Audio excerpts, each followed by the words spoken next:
Le paludisme demeure un problème majeur de santé publique. Au Mali, à l'instar de plusieurs autres pays de l'Afrique au sud du Sahara. Selon le système local d'information sanitaire, environ 3 millions de cas confirmés de paludisme ont été enregistrés en 2019, soit 36% des motifs de consultation. Les enfants de 0 à 5 ans et les femmes enceintes constituent les cibles qui y paient les plus lourds tributs. Les rapports 2023 sur le paludisme dans le monde soulignent qu'en 2022, le nombre total de cas de paludisme dans le monde a atteint 249 millions, bien au-delà du nombre de cas estimés avant la pandémie de Covid-19 et 5 millions de plus qu'en 2021. Le Mali, qui n'échappe pas à cette réalité, a enregistré plus de 3 300 000 cas confirmés en 2023. Les enfants et les femmes enceintes y souffrent le plus. Cette situation énigmatique n'échappe pourtant pas à la vigilance du MRTC, un centre de recherche et de formation sur le paludisme dont la partie parasitologie est dirigée par le professeur Abdoulaye Djimdé, après le décès de son maître, le professeur Ogobara Dumbo. C'est pour assurer la continuité des activités de recherche sur le paludisme que le MRTC, en collaboration avec ses partenaires, a développé et implémenté ce projet de recherche appelé Intégration. Un projet qui vise à évaluer la faisabilité de l'administration du traitement préventif intermittent à la SP aux femmes enceintes pendant les passages de la sémioprévention du paludisme saisonnier CPS aux enfants de 3 mois à 5 ans. Cela afin de rehausser les taux de couverture du TPI chez la femme enceinte sans réduire celui de la CPS. Ce travail au Mali est en réalisation dans le district sanitaire de Kangaba au Mali et celui de Boussé au Burkina Faso.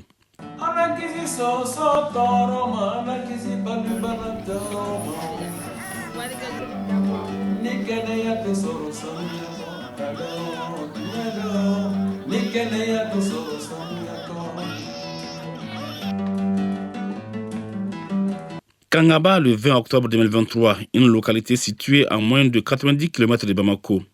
Ici, la terre est fertile grâce à l'abondance des pluies. Les activités génératrices de revenus sont l'agriculture, l'élevage et la pêche. C'est aussi une période propice à la propagation des moustiques et donc à l'augmentation du risque de paludisme. Un calvaire pour les populations de la localité, précisément les femmes enceintes et les enfants. Pour pallier cela, l'Université des sciences, des techniques et des technologies de Bamako, USTTB, à travers le Centre de recherche et de formation sur le paludisme MRTC, a implémenté le projet Intégration sous la coordination du professeur Kassoum Kayantao, principal investigateur du projet au Mali. 2 ans après son installation, une mission de supervision conduite par Dr Dario Scaramusi, principal investigateur du projet en Italie, s'est rendu sur le terrain au Mali et au Burkina Faso pour s'imprégner du progrès réalisé. Au Mali, le projet a concerné 20 aires du district sanitaire de Kangaba, parmi lesquelles 10 ont reçu l'intervention. Il s'agissait des SESCOM de Balanza, Banankoro, Kenyegwe, Koflache, Samaya, Figirantomo, Selefougou, Narena, Karan et Samalifura. We are really happy to be part of this consortium together with the Professor Kassoum Kayentao, coordinator of the project from Mali, and Professor Alidou Tinto, principal investigator for Burkina Faso. Because integration is not only a research of integration of IPTP in SMC delivery, but it is also an integration of scientific knowledge between Africa and Europe. Dario Scaramusi est également le représentant des partenaires européens. Au cours de cette visite de terrain à Kangaba, il est accompagné par le coordinateur de terrain pour le Mali. Depuis plusieurs années, il y a notre pays qui met en œuvre des stratégies de lutte contre le paludisme chez les enfants. Mais on a vu que cette couverture elle est vraiment élevée chez les enfants. Et ça consiste à donner les médicaments de prévention aux enfants de moins de 5 ans chaque mois pendant la forte transmission du paludisme, de juillet à octobre. Donc, alors par contre, la couverture en ce qui concerne l'administration du traitement préventif intermittent chez la femme enceinte, on a vu que la couverture, elle est vraiment basse. Donc, est-ce que combiner ces deux activités, c'est-à-dire administrer aussi le traitement préventif intermittent chez les femmes enceintes à travers les visites de porte à porte chez les enfants. Et c'est ce qui a amené vraiment l'idée de cette étude qui est intégration. On souhaiterait vraiment deux objectifs, c'est d'accroître la couverture du traitement préventif intermittent chez la femme enceinte et aussi la couverture aux consultations prénatales. Si les résultats de cette étude sont vraiment concluants, on souhaiterait que cette étude soit mise à l'échelle, pas par le Kangaba seulement, mais que ça soit mis en œuvre dans tout le Mali. L'objet n'est pas seulement de s'imprégner du travail de terrain des agents TPI, mais aussi de dégager des voies et moyens susceptibles d'améliorer les taux d'administration du médicament chez les femmes. Cela sans apporter du nouveau dans le système, mais plutôt d'améliorer l'existant. Toutes choses qui permettent de contribuer au développement du système sanitaire de Kangaba. Pour cela, les agents TPI en compagnie de ceux de la CPS mettent à profit 5 jours par mois pour faire le porte-à-porte des villages concernés à la recherche des enfants de 0 mois à 5 ans afin de leur administrer le médicament.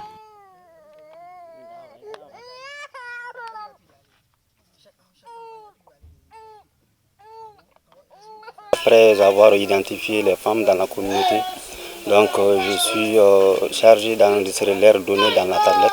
Donc après l'enregistrement, maintenant il faut voir aussi les femmes qui sont éligibles à prendre le médicament ou les femmes qui doivent être référées aussi au CESCOM aussi. Donc je suis chargé à faire ça. L'identification se fait par rapport aux tranches d'âge, c'est-à-dire de 3 mois à 5 ans. Sont concernés par cette campagne. Il y a maintenant l'administration, parmi notre équipe, il y a un agent chargé d'administrer les deux médicaments, c'est-à-dire l'ASP et puis pour les enfants aussi. Après Kenyegwe, Darius Karamouzi et Mahamadou Dambélé, accompagnés d'autres responsables du projet, se sont rendus à Koflaché, un village dominé par des activités d'orpaillage traditionnelles, ce qui ne rend pas la tâche facile aux agents TPI. À Sombo, une localité située à moins de 2 km de Kenyegwe, dans certaines familles, les enfants sont sur place, mais sans leur carnet de vaccination ou leur mère, ce qui est également un frein au bon déroulement de l'activité. Pourtant, partout où les visiteurs du jour sont passés, on sentait la satisfaction totale des femmes qui trouvent que l'initiative du projet intégration est de nature à les protéger ainsi que leurs enfants contre le paludisme. C'est la raison pour laquelle elles n'accordent pas de crédit aux enfants réticents au cours de l'administration du médicament.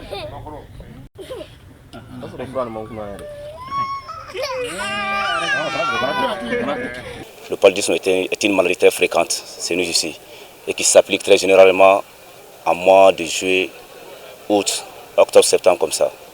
Bon, je pense que si on arrive à maintenir ces projets dans notre pays, nous agents TPI et agents CPS, nous formons un groupe.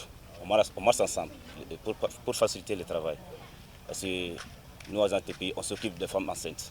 Les agents de CPS s'occupent des enfants. Et quand on se rend dans une famille, donc on se présente à la famille et leur fait parler la raison où nous sommes ici. Bon, ne be min koni fo koni akonna vraiment a diarane parce que ni a voyagé ni a chien nanina lede ambake. Bon, vraiment, au koni ibra e ka fo demzenun ka kende abeke abeke ka ben projet lema. Bon, ambe toko minani ambe san mugambo sisa ne rek mbe relay ambe san mugambo sisa de memga jegulu mbe na ke fura dama ka di demzenun ma pour que ka kende sabati vraiment ka dine. Cette activité, les responsables des aires de santé jouent un rôle prépondérant pour le plein épanouissement des populations, précisément celui des enfants et des femmes enceintes.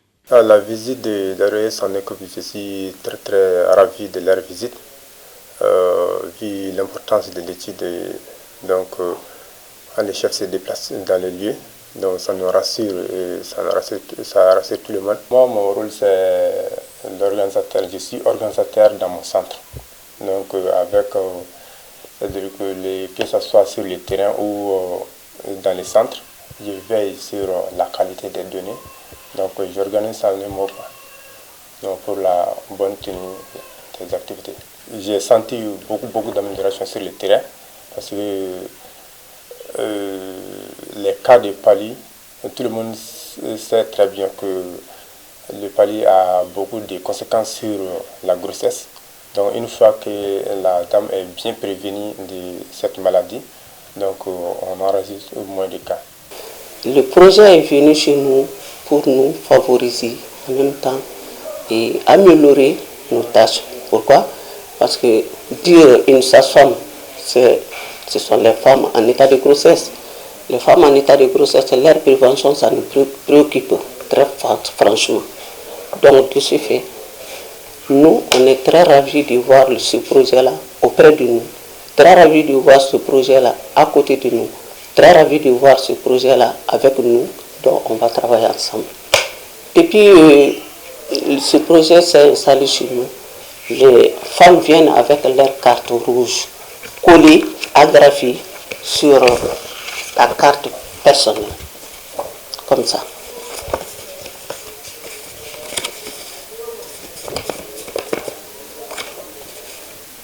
Le district sanitaire de Kangaba qui abrite le projet ne lésine pas sur ses moyens dans la mise en œuvre efficiente du projet. On a vu au Mali que le taux de SP est très bas. Donc d'où l'intérêt de faire ce projet à vie son jour pour que vraiment toutes les femmes enceintes bénéficient au moins 4 prises de sulfadoxine pyrimétamine pour que vraiment la femme peut être sauvée et l'enfant peut être sauvé du paludisme. Mon district a été choisi comme le district pilote par rapport à ce projet. J'ai joué plusieurs rôles. D'abord, le premier c'était quoi? C'est d'abord informer les aires de santé par rapport à ces projets. Donc en informant ces aires de santé, il y a eu l'implication des ASACO, des leaders communautaires, des leaders religieux, pour que tout le monde puisse savoir comme quoi, quel est l'intérêt de ces projets par rapport à la vie de nos mamans et de nos futurs enfants qui doivent venir. C'est pourquoi nous, on joue beaucoup de rôle en tant qu'agents de santé. Il faut que nous nous expliquions aussi à la population, à la communauté, de quoi il s'agit. Parce que quand on parle plus généralement de donner des médicaments, des campagnes, il y a toujours des faux rumeurs. Pour qu'il n'y ait pas de faux rumeurs, il faut que nous, les agents de santé, nous, on prend les devants pour expliquer à la population de quoi il s'agit et de quoi, qu'est-ce que nous allons faire pour que vraiment ce projet réussisse. Qui parle d'initiatives de lutte et de prévention du palu doit forcément parler du programme de lutte contre le palu. Le PNLP, qui travaille dans la même logique que le projet intégration, sait déjà que le Mali compte parmi les 42 pays endémiques du paludisme du continent africain et le phénomène de la résistance du parasite du palu aux médicaments est réel, mais mal appréhendé. De nos jours, des études parcellaires sont effectuées seulement à environ 12%, selon les données du PNLP. Le Mali fait partie des acteurs de mise en œuvre du TPI. Dans le monde, je peux le dire, sinon même au Mali en particulier. Donc, cette étude, on l'a initiée parce qu'il y avait un problème d'indicateur lié au traitement préventif intermittent. Et pour qui connaît la valeur, sinon même l'intérêt que cette stratégie peut apporter à nos femmes, c'est-à-dire, j'explique un peu, le traitement préventif intermittent, c'est le fait de donner des comprimés de sulfadoxine, pyrimétamine aux femmes enceintes à partir de la 13e semaine de la grossesse jusqu'à l'accouchement avec un intervalle d'1 mois entre les 2 prises et qui permet à la femme de ne pas faire le paludisme durant toute sa grossesse et que au cas où elle arrivait à faire le paludisme, que ça ne soit vraiment pas un cas grave. D'où l'intérêt de faire ce TPI-là chez les femmes enceintes. Et voir que ce TPI a un indicateur qui est vraiment bas, parce que normalement l'objectif c'est 80% des femmes, doivent bénéficier du TPI, doivent avoir au moins 3 doses de TPI pendant leur grossesse, et ce qui n'est pas le cas de nos jours. De 2017 à nos jours, en 2017, on était pratiquement à 27, on tournait vers les environs de 27 à 30%, mais au jour d'aujourd'hui, nous sommes à 47% de couverture. Et ça, c'est encore moins, il n'y a pas les résultats de l'étude. Et c'est tout ceci mis ensemble qu'on a eu à initier l'étude pour pouvoir rehausser le niveau de cet indicateur qui est le TPI 3. Le projet intégration est l'intégration de 2 projets, en réalité, de deux interventions de lutte contre le paludisme. Alors, la première intervention s'appelle le traitement préventif intermittent à la sulfadoxine pyrimétamine et pour la prévention du paludisme chez la femme enceinte. Et la deuxième intervention s'appelle la CPS, c'est-à-dire la chimio-prévention du paludisme saisonnier, et qui est administrée aux enfants de moins de 5 ans pendant l'hivernage à raison de 4 passages. Un passage au mois de juillet, un passage au mois d'août, un passage au mois de septembre et un passage au mois d'octobre. Alors, notre projet consiste juste à administrer le traitement préventif intermittent aux femmes enceintes pendant les passages de la CPS. Parce que on a constaté de façon générale que la couverture en traitement préventif intermittent est très faible au Mali et dans presque toutes les régions africaines au sud du Sahara, où jusqu'à présent, rares sont les pays qui ont atteint la couverture ou le taux de couverture proposé par l'OMS, et qui est de 80%, donc la couverture universelle. Et pendant ce temps, la couverture de la CPS est très élevée. Alors maintenant, nous avons nourri l'idée comme quoi que lorsque pendant la CPS, la saison des pluies, vous rentrez dans les concessions à la recherche des enfants, qu'en même temps, vous cherchez les femmes enceintes, et celles qui sont éligibles peuvent avoir effectivement leur dose de sulfadoxine pyrimétamine, et celles qui ne sont pas éligibles sont référées au centre de santé pour leur CPN. Le projet intégration travaille avec plusieurs autres structures partenaires dont l'ONASER et la FENASCOM. Le point focal de Kangaba est avec nous. C'est une dame. Oui. Voilà. Donc, on a sillonné pratiquement un certain nombre de sections. Et donc, vraiment, ça se passe bien quand même. La TPI, dans le cadre du projet intégration, est une très bonne stratégie. Comme vous le savez, c'est une stratégie recommandée par l'Organisation mondiale de la santé afin de réduire considérablement le taux de paludisme chez les femmes enceintes et les enfants. Je vous avoue très franchement que la famille de la santé communautaire est très heureuse de la survenue de ces projets d'intégration dans la zone de Kangaba. Si ces projets n'étaient pas nés, il fallait les créer. Tant ça a réduit considérablement le paludisme chez les femmes enceintes, je vous avoue, de façon considérable. Booster également la fréquentation des centres de santé communautaires, les CESCOM. Aussi, l'utilisation des SP chez les femmes enceintes. Nous, famille de la santé communautaire, je vous avoue que nous sommes très heureux de la survenue de ce projet d'intégration et nous souhaitons une pérennisation dans les jours à venir de ces projets sur toute l'étendue du territoire. Avant de se rendre au Mali, le représentant des partenaires pour l'Europe avait séjourné au Burkina Faso. Dans le pays des hommes intègres, Darius Karamouzi s'est entretenu avec le représentant du projet d'intégration et d'autres responsables chargés de sa mise en œuvre. Nous avons été associés à ce projet depuis le départ. Il s'agit vraiment d'une approche qu'on voudrait implémenter au Mali et au Burkina Faso, dans le cadre effectivement l'augmentation de la couverture des femmes enceintes en TPI. TPI, c'est une abréviation, mais c'est essentiellement le traitement préventif intermittent à la sulfadoxine pyrimétamine, donc qui est censé protéger les femmes contre le paludisme et ses effets. Quel rôle votre structure a joué dans le projet d'intégration? Donc, pour le moment, nous en sommes à la coordination surtout. Parce que, comme vous le savez, l'étude a été quand même implémentée et il y a déjà plus d'une année maintenant. Et c'est certain qu'en avril 2023, nous, en tant que structure de coordination des activités en rapport avec la santé et la reproduction, donc nous sommes chargés.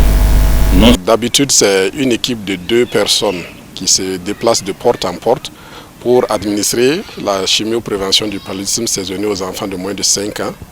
À ce duo-là, nous avons ajouté une 3e personne en prévision de la charge de travail, mais également de la spécificité des données liées à la recherche que nous voulons collecter. Et ces 3 personnes sont toutes formées non seulement à administrer le médicament de la chimioprévention du paludisme saisonnier aux enfants, mais également à administrer le médicament pour prévenir le paludisme chez la femme enceinte, donc lorsqu'ils vont trouver des femmes enceintes dans la communauté. Et donc c'est devenu un trio qui va se déplacer de porte en porte. Et chaque fois qu'ils vont trouver une femme enceinte dans un ménage, ils vont vérifier si elle répond aux critères pour recevoir donc le médicament pour prévenir le paludisme au cours de la grossesse. Et ces critères sont calqués sur les directives nationales en ce qui concerne le traitement préventif intermittent du paludisme au cours de la grossesse avec la sulfadoxine pyrimétamine qui est le médicament utilisé. Je pense que la population dit que c'est une très belle initiative parce que cela a renforcé les femmes à adhérer vraiment à la SP qui leur permet réellement de réduire l'incidence du paludisme dans notre aire, voire même dans notre contrée.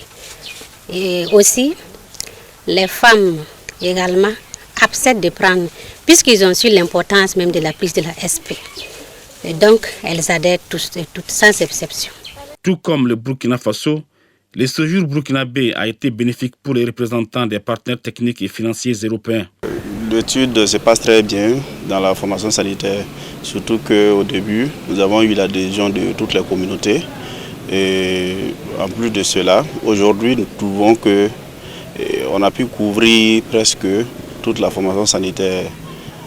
L'étude a été bien acceptée dans la formation sanitaire, d'autant plus que en son temps, on n'avait pas la possibilité de pouvoir rattraper certaines femmes qui ne venaient pas aux consultations prénatales et qui avaient surtout même du mal à venir. Déjà avec l'étude d'intégration, nous arrivons en tout cas à avoir surtout les perdus de vue, des femmes qui viennent juste à une consultation et juste après elles ne reviennent plus. Mais avec l'étude, on arrive à les rattraper et en tout cas c'est une bonne chose pour nous et pour la communauté.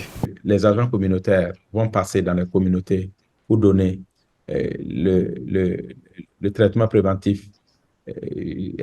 Lorsqu'ils vont passer pour donner les SMC, qui est les saisonniers malades à chimio-prophylaxie, que ces agents de santé profitent du même passage pour donner la SP aux femmes enceintes qui auraient été identifiées. Et donc, c'est une approche qui consiste à intégrer 2 interventions en s'appuyant surtout sur la CPS, qui est la chimioprévention saisonnière du paludisme, qui a déjà une très bonne couverture, pratiquement 90% des enfants en bénéficient chaque année.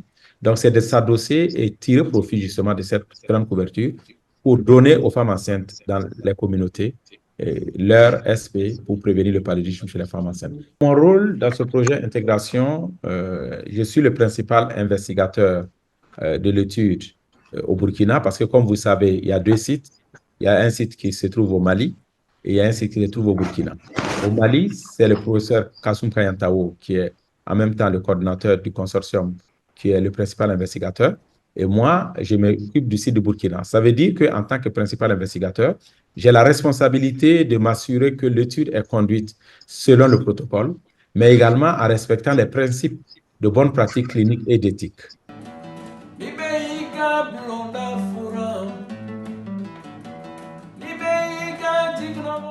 Indeed, integration is a project financed by the EDCTP, supported by European Union. And I would like to thank you very much to Professor Kassoum Kayentao and Professor Alidou for conducting this research in Mali and Burkina. En Afrique, donc, nous sommes deux pays, de Mali, comme je viens de vous le dire.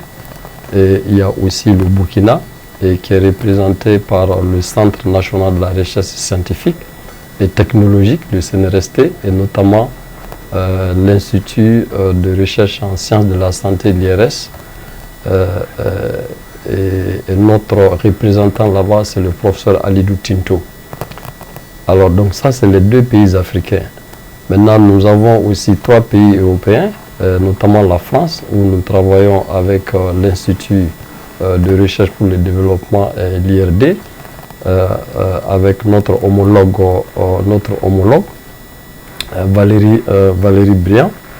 En Italie, nous travaillons également avec le docteur Dario Scaramusi, et qui représente le Air Evolution Worldwide, Impresa Social, et qui est basé effectivement à Rome.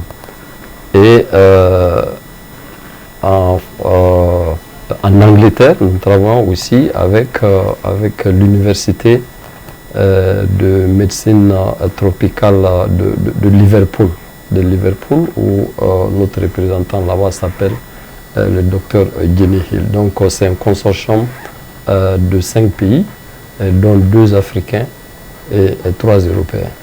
Même si l'heure n'est pas à la présentation des résultats du projet d'intégration qui prend fin en 2024, tout porte à croire que les résultats escomptés seront atteints. Cela est visible à travers les différents entretiens que nous avons réalisés avec les bénéficiaires, les hommes de terrain de TPI et les responsables sanitaires des 10 villages d'intervention.